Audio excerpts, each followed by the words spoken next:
Sa gitna ng isang tahimik na lawa, may isang bahay na tila ba nag-iisa. Ngunit, sa bawat paglipas ng gabi, unti-unting nabubunyag ang katotohanan na ang pag-iisa ay hindi nangangahulugang kaligtasan. Sa Voice and Vision Stories ngayong gabi, sisisirin natin ang madilim na kwento ni Elias, isang arkitekto na naghahanap ng kapayapaan. Ngunit, nakita ang bangungot sa ang silid sa ibabaw ng tubig. Handa na ba kayong harapin ang inyong sariling takot? Kabanata 1. Ang pagdating sa tubig. Ang pagtangis ng makina ng bangka, ang tanging tunog na bumabasag sa katahimikan ng madilim na hapon. Si Elias, nakaupo sa unahan, ay pinagmamasdan ang unti-unting paglitaw ng isang silweta sa gitna ng malawak at patag na anyong tubig. Isang bahay, lumang-luma, nakatayo sa mataas na poste, direkta sa ibabaw ng tubig, na kulay lunti na may halong itim. Parang isang malaking halimaw na nagkukubli, handang dumukso anumang oras. "Diyan ho ba, sir?" tanong ni Mang Tonyo, ang bangkero. Ang tinig ay bahagyang nanginginig. Nakakapagtaka dahil kilala niya si Mang Tonyo na walang kinakatakutan. Tumingin si Elias sa matanda. "Oo, Mang Tonyo, salamat sa paghatid." "Walang anuman ho, sir, pero kung ako sa inyo, wag na kayong magtagal dyan. May iba ho kasing usap-usapan dyan." Napakunot ang noo ni Elias. Hindi na bago sa kanya ang mga pamahiin, lalo na sa probinsya. Ngunit, may ibang bigat ang tinig ni Mang Tonyo. "Anong usap-usapan, Mang Tonyo?" Umiling ang matanda. "Basta ho, delikado ho ang tubig diyan, lalo na paggabi." Hindi na ito nagpaliwanag pa at mabilis na pinaandar ang bangka. Iniwan si Elias sa munting pantalan na halos masira na. Bumaba si Elias mula sa bangka. Ang kahoy na pantalan ay umuugoy sa bawat takbang, habang ang amoy ng luma at nabulok na tubig ay humahalo sa simoy ng hangin. Inilibot niya ang paningin. Walang makita kundi tubig, ang kalangitan na unti-unting dumidilim, at ang bahay na tila ba nakatingin sa kanya. Walang ibang bahay, walang ilaw sa malayo. Tahimik, labis na tahimik, nakakabingi ang katahimikan. Pitpit ang kanyang bag. Dahan-dahan siyang naglakad patungo sa bahay. Sa bawat yapak, may kakaibang tunog na nanggagaling sa ilalim ng tubig. Hindi tunog ng isda, hindi rin tunog ng simpleng alon. Parang may humihinga, malalim, mabagal, at malaki. O marahil, imahinasyon lang niya dahil sa nakakapanindig balahibong payo ni Mang Tonyo.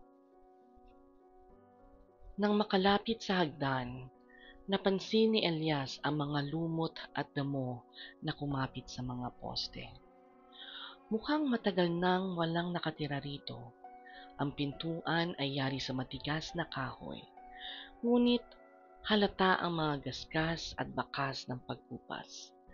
Nang buksan niya ito, isang bugso ng alikabok at amoy ng lumang kahoy ang sumalubong sa kanya. Pumasok siya. Dilim ang sumalubong sa loob. Kaunting liwanag lang ang nagmumula sa mga bintanang may makakapal na kurtina.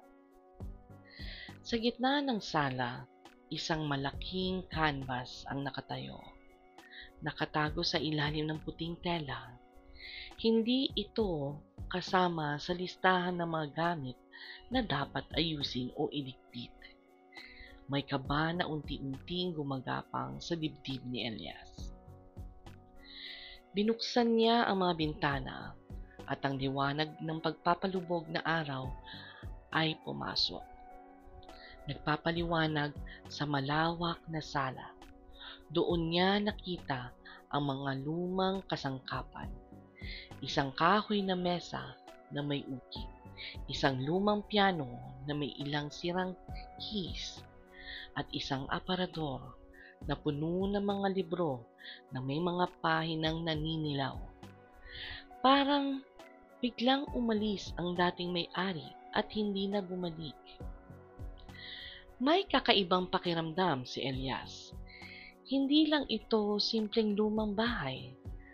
Parang may nanonood sa kanya. Sa bawat pagkilos niya, parang may gumagalaw sa gilid ng kanyang paningin. Sa bawat tunog na ginagawa niya, may kasunod na mahinang tunog mula sa ilalim ng bahay, sa tubig. Nilabas niya ang flashlight mula sa kanyang bag at nagsimulang maglibot. Ang bawat silid ay may sariling kwento ng pagkupas at pag-iisa. May mga larawan na nakasabit sa dingding, ngunit ang mga mukha ay malabo at hindi na makikilala. Sa isang silid nakita niya ang isang lumang duyan na tila ba nandun pa rin ang presensya ng isang sanggol na matagal nang lumaki o nawala. Nang makarating siya sa pinakadulo ng bahay, sa isang maliit na silid na may balkonahe na nakaharap sa tubig, narinig niyang muli ang tunog.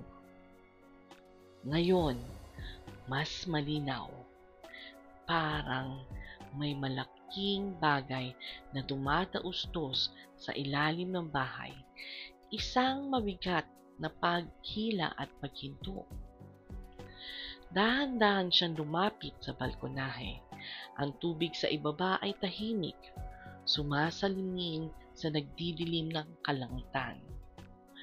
Ngunit, nang itutok niya ang kanyang flashlight sa tubig, nakita niya ang isang bagay na halos hindi niya makilala.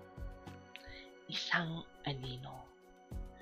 Malaki, kumikilos, at unti-unting umaangat.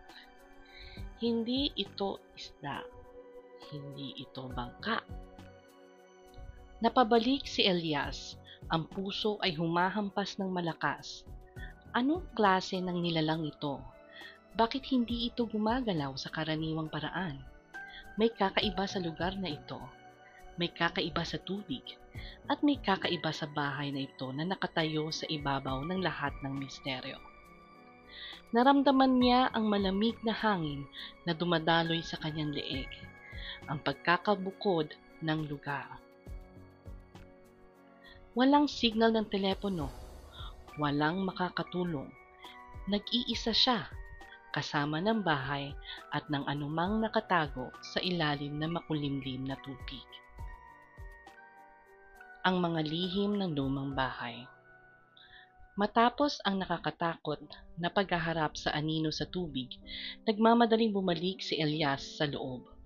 Sinubukan niyang tawagan si Mang Tonyo o sino man, ngunit walang signal ng telepono.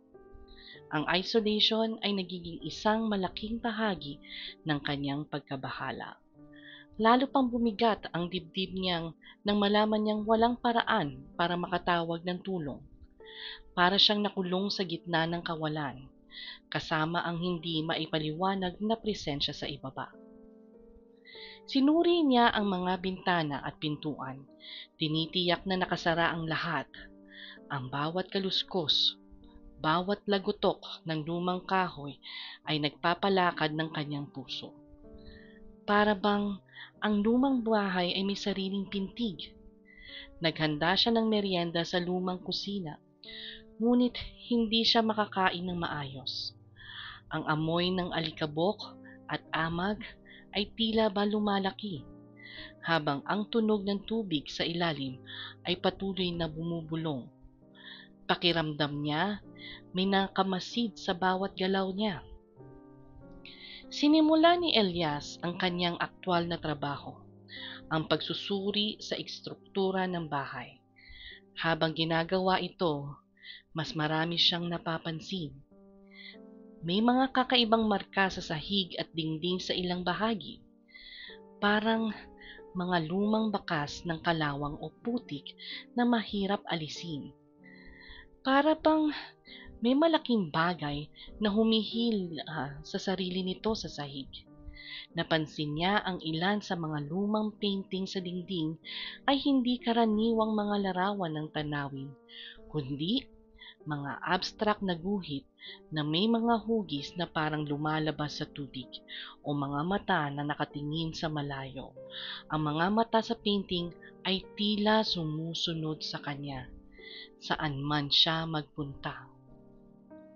Huminto siya sa isang sulok ng sala, malapit sa lumang piano. May napansin siyang kakaiba sa likod ng isang aparador. Tila may siwang sa dingding na halos hindi makita. Sa masusing pagtingin, nakita niya na ang siwang ay isang nakatagong pinto. Matigas itong buksan. Kailangan pa niyang gamitan ng kaunting lakas at gamit sa pag-aayos.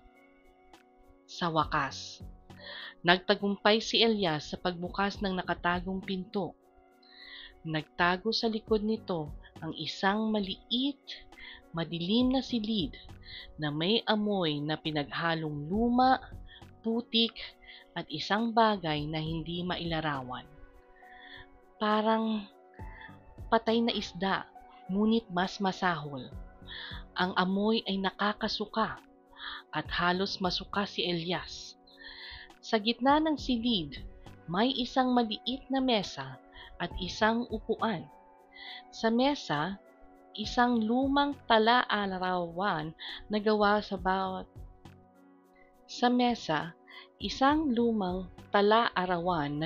balat at isang sulok.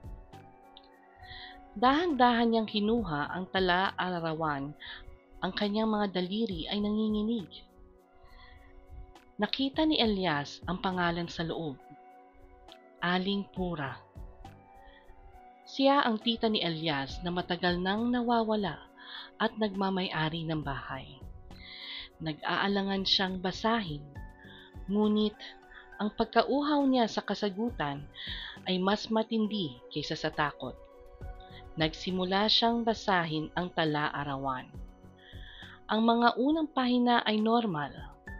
Nagdidetalye ng buhay sa fish farm, ang pag-aalaga ng mga isda, at ang kanyang mga pang-araw-araw na gawain.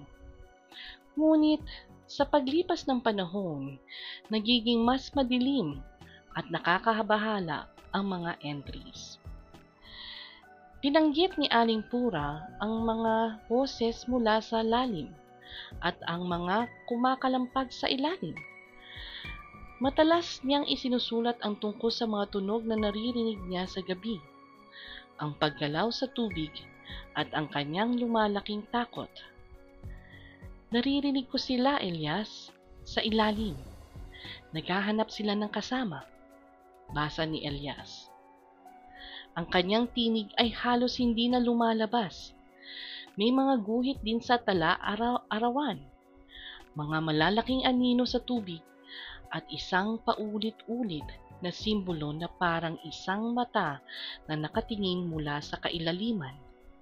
Ang simbolong ito ay pareho sa mga nakita niya sa painting. Ang huling entry ay napakalabo, halos hindi na mabasa.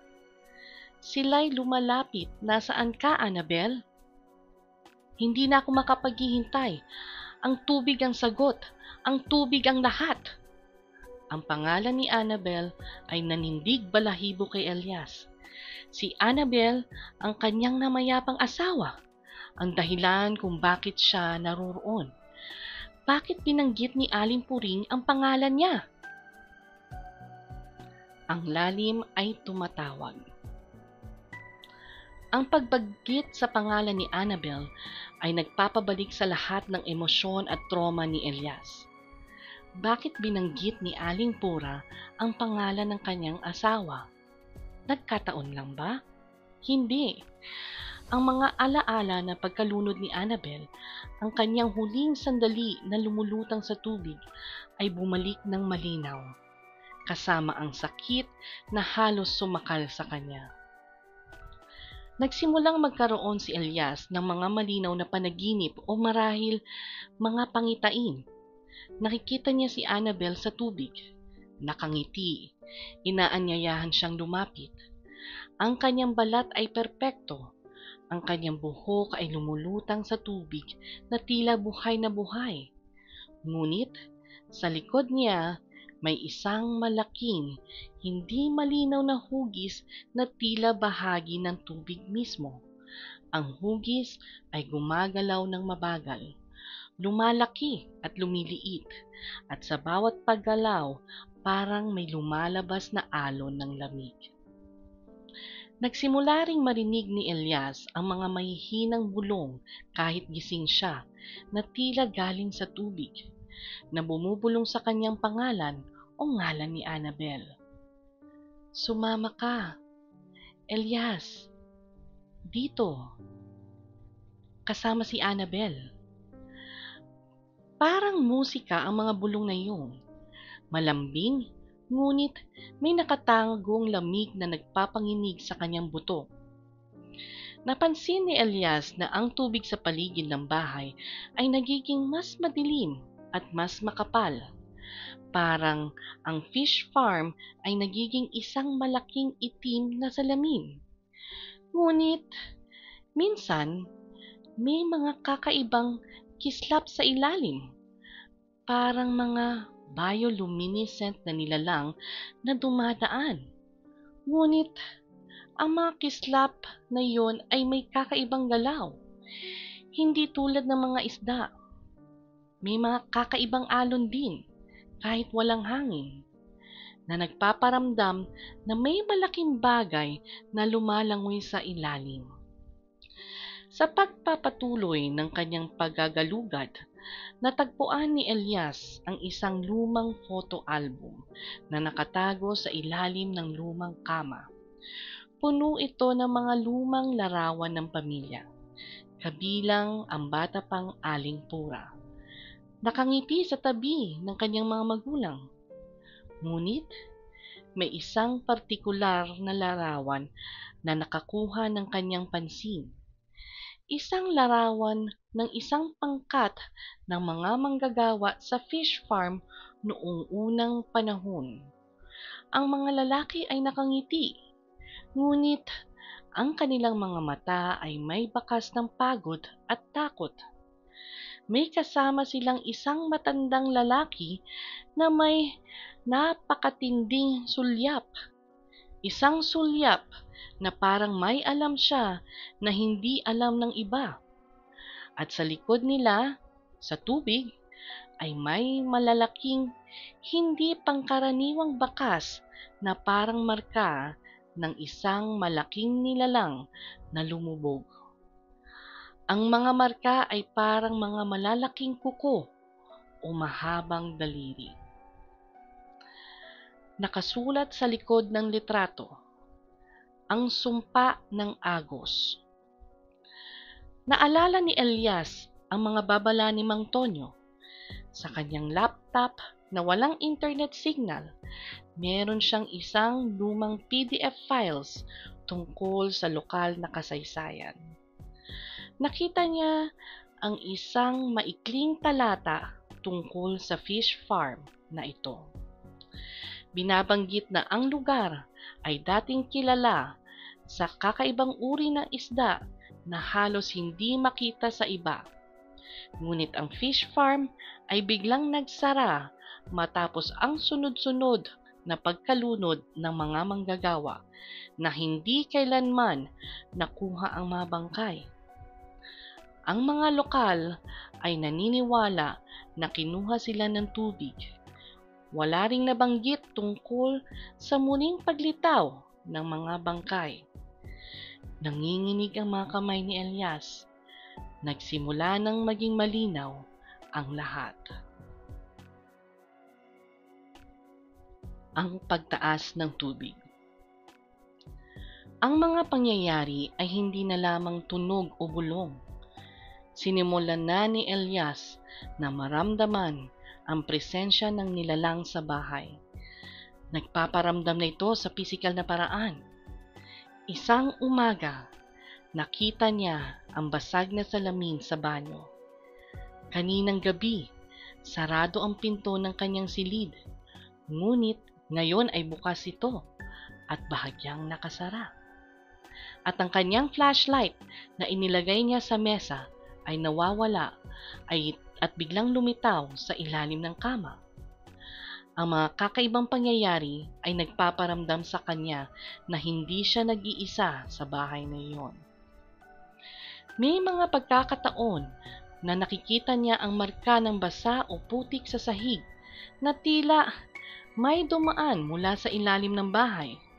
Ang mga marka ay may kakaibang hugis, hindi karaniwang yapak, parang may mahabang kuko.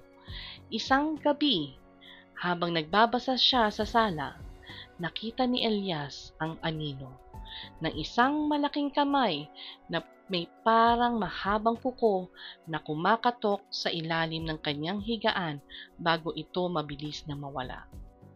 Ang kanyang puso ay halos lumabas sa dibdib. Napansin ni Elias na sa gabi, ang tubog sa ilalim ng bahay ay tila tumataas. Halos abot na ang sahig. Ang mga poste ay mas lalong nalulubog. Ang tunog ng tubig ay mas malapit, mas malinaw at mas nakakatakot. Parang may malaking bagay na umiikot sa paligid ng mga poste o naghihintay lang sa ilalim. May mga paglitaw ng mga kakaibang bagay sa ibabaw ng tubig. Mga bulaklak na hindi pangkaraniwan na may mga kakatwang kulay at hugis. O mga lumang piraso na tela na tila galing sa ilalim na may amoy ng pagkabulok. Pinalikan ni Elias ang tala-arawan ni Aling Pura. Naghahanap ng kasagutan. Nalaman niya na si Aling Pura ay labis na nagdalamhati sa pagkamatay ng isang minamahal, isang anak na babae, si Luisa, na nalunod din sa fish farm. Hindi raw nakuha ang bangkay ni Luisa. Matindi ang pagtangis ni Aling Pura para sa kanyang anak. At sa kanyang desperasyon, naghanap siya ng paraan upang ibalik ang nawala. Ang kanyang paghahanap ay nagdala sa kanya ng mga sinaunang pamahiin at ritual na nag-uugnay sa tubig ng fish farm. Binabanggit sa tala-arawan ang isang ancient pact o kasunduan sa tagapagbantay ng lalim upang ibalik ang mga nalunod. Ngunit mayroong kapalit, ang mga kaluluwa ng mga nabubuhay. Ang simbolong mata na nakita ni Elias ay bahagi ng ritual na ito. Simbolo ng isang nilalang na nakikita ang lahat. Sa isang sulok ng lihim na silid, nakita ni Elias ang ilang lumang kagamitan para sa isang ritual. Mga kandila na gawa sa kakaibang selyo, isang mangkok na gawa sa luwad na may mga ukit, at isang tuyong halamang dagat na may amoy na nakakasuka. Ang mga gamit na ito ay tila bagong gamit, hindi alikabok tulad ng iba pang gamit sa bahay. Napagtanto ni Elias na ang bahay ay hindi lang tirahan, kundi isang uri ng altar o sisidlan para sa pag-invoke sa nilalang. Ang lokasyon nito sa gitna ng tubig ay hindi aksidente. Ito ay isang paanyaya. Ang katotohanan sa ilalim. Isang gabi, may malakas na ulan at kulog. Bumaha ang bahay. Ang tubig sa ilalim ay tuluyang umakyat, pumapasok sa mga siwang ng sahig. Umabot ito hanggang sa bukong-bukong ni Elias. Ang mga ilaw ay kumukutitap at sa bawat pagkulog, ang bahay ay umuugoy. Biglang may isang malaking itim na figura na umangat mula sa tubig sa gitna ng sala. Hindi ito malinaw, ngunit may kumikinang na mata na parang mga ilaw sa kadiliman at isang silweta ng isang malaking nilalang na may mga galamay o mahabang limbs na gumagapang sa sahig. Ang bulong ay naging isang malalim na pag-ungol na nagpapalagabog sa buong bahay. Naramdaman ni Elias ang matinding lamig na bumabalot sa kanya at ang amoy ng putik at kamatayan na tila nagmumula sa nilalang. Narinig niya ang boses ni Annabel, malambing at nakakapanukso na may halong ungol na nilalang. Sumama ka sa akin, Elias. Dito, magpakailanman. Kinilabutan si Elias, ngunit sa parehong pagkakataon, may isang nakakapanuksong pakiramdam na sumama. Ang pag-asa na makasama si Annabel, kahit sa ganitong paraan, ay nakakatakot ngunit kaakit-akit.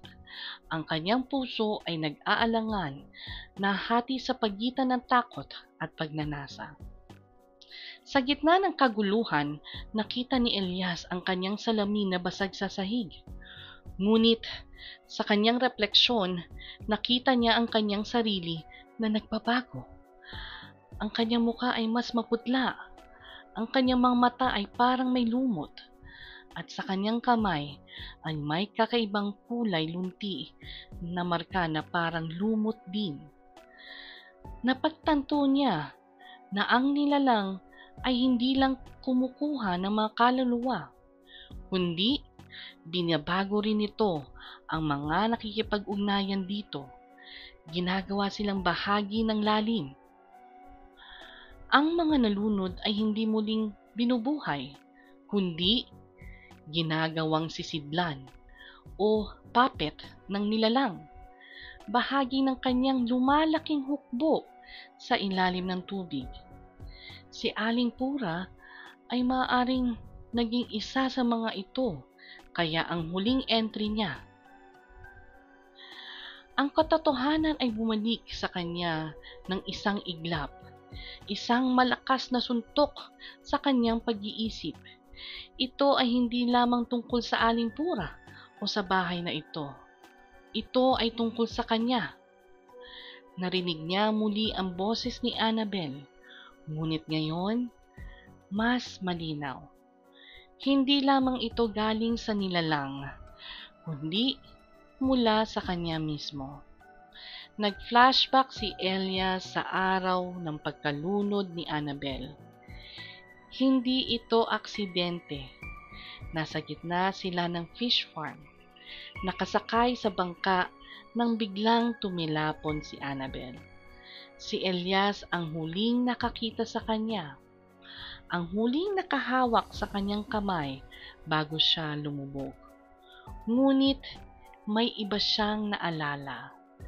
Sa pagtatangkang iligtas si Annabel, siya rin ay lumubog. At sa ilalim ng tubig, naroon ang isang presensya, isang bagay na yumakap sa kanya, na nag-aalok ng buhay ng kapalit ng serbisyo. Ang twist. Si Elias ay hindi biktima, kundi isang hindi sinasadyang caretaker o spawn ng nilalang sa tubig. Hindi siya hinila ng nilalang. Siya ang nilamon ng nilalang at muling ibinalik sa mundo.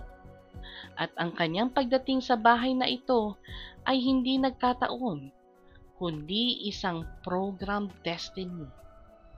Ang kanyang pagkalunod, ang kanyang trauma at guilt ang nagtulak sa kanya rito na pinagsamantalahan ng nilalang. Ang entity ay isang symbiotic entity na kumukuha ng kalungkutan at pagnanais ng mga nabubuhay upang lumaki at lumaganap. Si Elias ay lumunod din sa araw ng pagkalunod ni Annabel. Ngunit siya ay binuhay muli ng entity sa tubig upang maging kanyang emisary o ang susunod na tagapagbantay ng bahay. Ang tala-arawan ni Aling Pura ay hindi babala, kundi gabay-gabay sa susunod na miyembro ng pamilya ng entity. Nagtangka si Aling Pura na ibalik ang kanyang anak, ngunit sa halip ay naging bahagi ng entity at ngayon si Elias ang sunod. Ang walang hanggang tubig. Sa pagkaunawa sa lahat, may dalawang pagpipilian si Elias. Lalaban niya ba ang entity na mangangahulugang mawawasak siya sa mental at pisikal, o tatanggapin niya ang kanyang kapalaran at magiging ganap na bahagi ng tagapagbantay ng lalim, kasama si Annabel at lahat ng nalunod na nagiging mga kaluluwa ng entity. Ang boses ni Annabel ay patuloy na bumubulong. Sumama ka, Elias. Walang sakit dito. Walang kalungkutan. Ang kanyang mukha ay lumulutang sa madilim na tubig sa loob ng bahay, malinaw na kangiti.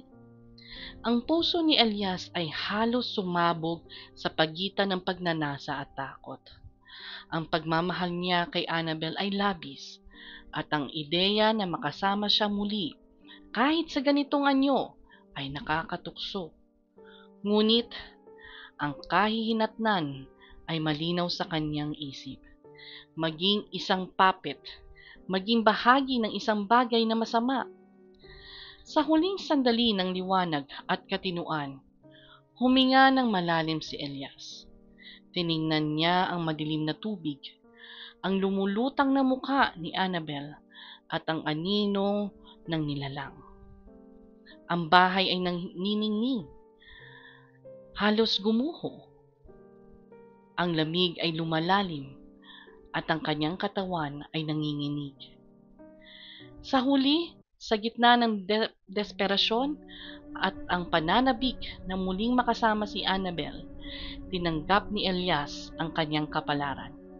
Hindi na siya lumaban. Sumuko siya sa init ng pagmamahal na inaalok ng tubig, ang huwad na pangako ng kapayapaan. Dahan-dahan lumubog siya sa tubig kasama ng nilalang.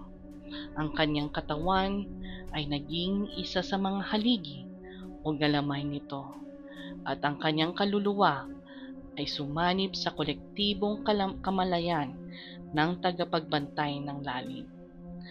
Ang huling bagay na nakita niya ay ang ngiti ni Annabel na ngayon ay wala ng anumang bakas ng buhay. Isang ngiting malungkot at walang kaluluwa. At pagkatapos, dilim. Ang bahay ay nakatayo pa rin sa gitna ng fish farm. Mula sa malayo, walang mag-aakala na ito ay isang libingan ng mga kaluluwa. Isang sisidlan ng isang nilalang na sumisipsip ng kalungkutan. Ngunit ngayon, ang mga bintana nito ay tila mga mata na nakatingin sa labas. At sa gabi, ang mga ilaw ay minsang kumukutitap na tila may naglalakad sa loob. Ang tubig sa ilalim ay mas madilim pa, at minsan, sa gitna ng katahimikan, ay may maririnig na mahina na nakapanuksong bulong na nagmumula sa ilalim. Ito ang boses ni Elias, na nagmumula sa ilalim na tila naghihintay ng susunod na panauhin. Isang bagong kaluluwa na handang isuko ang sarili sa walang hanggang tubig. Ang bahay ay isang bitag, isang mausoleum, at isang altar. At si Elias, ang arkitekto na dumating upang ayusin nito, ay naging bahagi ng pinakapundasyon nito. isang walang hanggang tagapagbantay sa ilalim. Sa ilalim ng makulimlim na tubig, ang nilalang ay lumalaki, lumalawak, at palaging naghihintay, ginagabayan ng kanyang bagong alipin na si Elias, na ngayon ay isang anino sa mga anino, at sa bawat pagbulong ng hangin, maririnig ang isang pangalan na hinahanap ang susunod na magiging bahagi ng tagapagbantay ng lalim. Annabelle.